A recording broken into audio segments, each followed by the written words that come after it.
Nous avons jusque-là modifié nos cotes. Mais il arrive qu'à un moment donné, on ait besoin de modifier une seule cote. Par exemple, dans ce cas-là, cette cote de 100.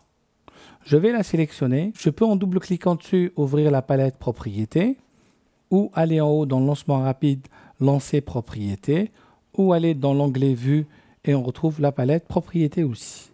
Et là, je retrouve les propriétés de ma cote. Les types de flèches que je peux changer pour celle-là uniquement. Là, si je change ici, on changera que pour celle-là les types de flèches. On voit ici. On peut changer tous les attributs qu'on a vus dans le style de cote. Mais ce qui va être intéressant à remarquer, c'est que nous avons la possibilité ici de changer aussi le texte de la cote. Et on voit ici que la dimension est de 100. Si je viens ici et je tape une valeur de 150, je modifie le texte de ma cote, qui est dans ce cas-là devient 150. Voilà. Si je ne mets rien, on retrouve la valeur de départ qui est la valeur de 100.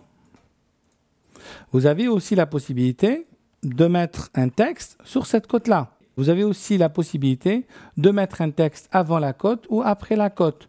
Si j'écris par exemple à vérifier et je mets entre crochets ici, la valeur entre crochets étant la valeur calculée de la cote, il devrait m'écrire à vérifier 100. Si je me mets là, je vais derrière M, ça sera à vérifier 100 mètres.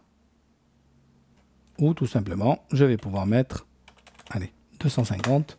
Je vais avoir 250 à la place. Ou 250. Si je remets un crochet avec la valeur par défaut, ça sera 250, 100. La valeur entre crochets étant la valeur calculée de la cote.